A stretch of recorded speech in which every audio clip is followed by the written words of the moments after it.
I'm going to say something very controversial. Not all books are created equal. Not all books are created equal.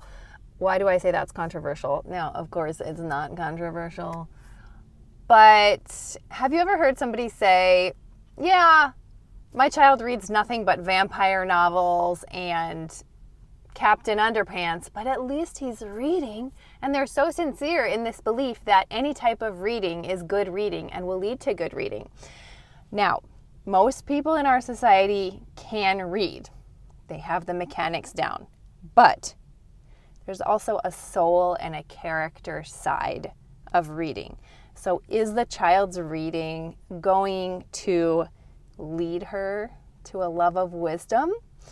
And is the Babysitter's Club necessarily going to lead into Victor Hugo and T.S. Eliot? Not necessarily. No. In fact, I don't think the Babysitter's Club is going to be a factor in getting you there. So if you get there, it will be through other factors.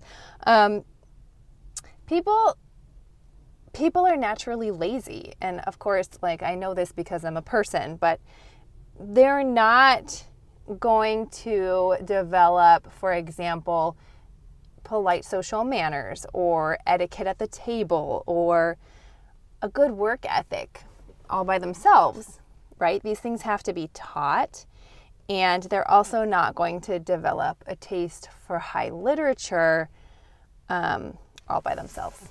So that too has to be taught, and it has to be modeled, and it has to be pushed and encouraged. They have to come up to it, you know?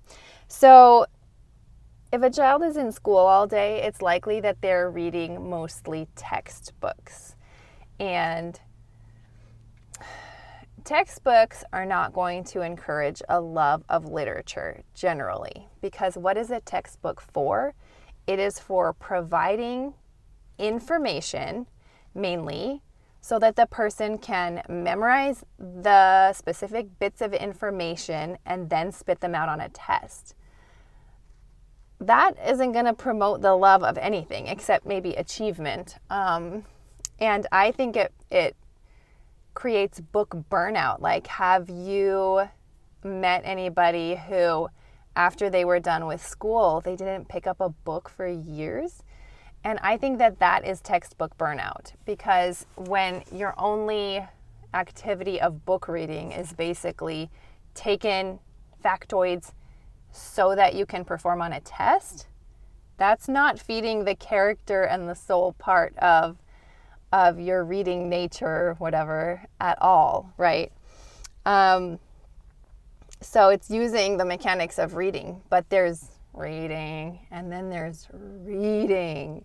So I do not think that generally school reading promotes love of reading. What?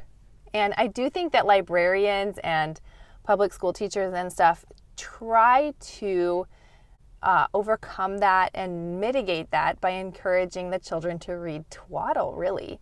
So they'll be like, oh, these books are super fun. But anyways, we'll talk more about twaddle later. It's the thing is, some books are objectively better than others. And there are classics for a reason. So classics generally prompt deep thinking. They use a higher vocabulary, or they're written in a really original style. They deepen your understanding of the world or humanity, and they promote wisdom. And how many textbooks promote wisdom? I don't know, but they're not for character growth. Does that make sense? They're for information. So at the very least, reading classics would greatly enhance your understanding of Western civilization, which is more important right now than ever as it's being so attacked.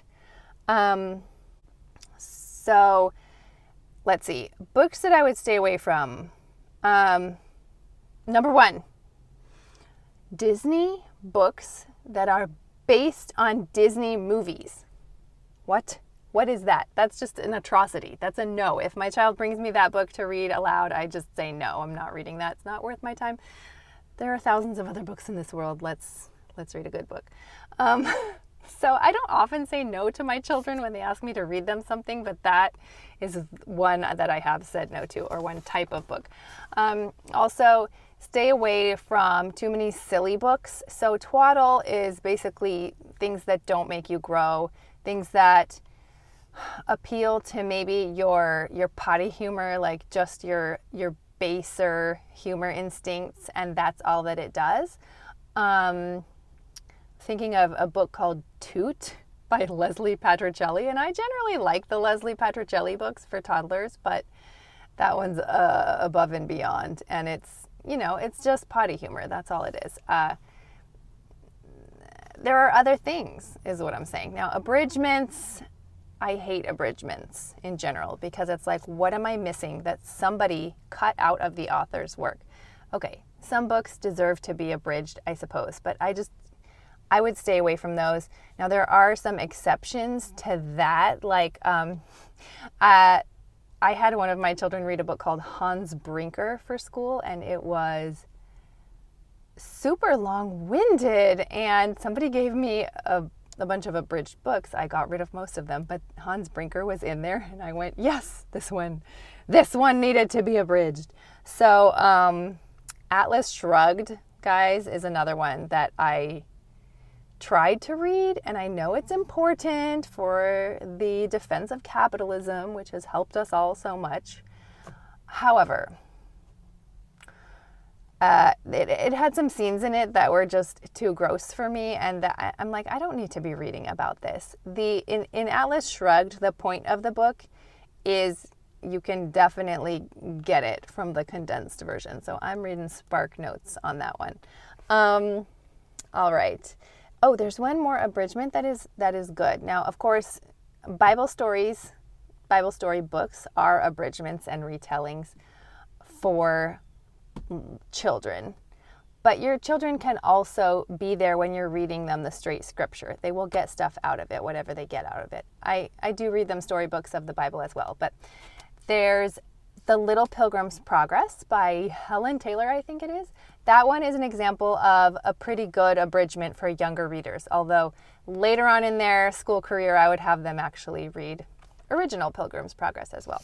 So how do we encourage the love of reading, of good reading in our children? That's a topic for another time, because this video is too long. Let me know your thoughts.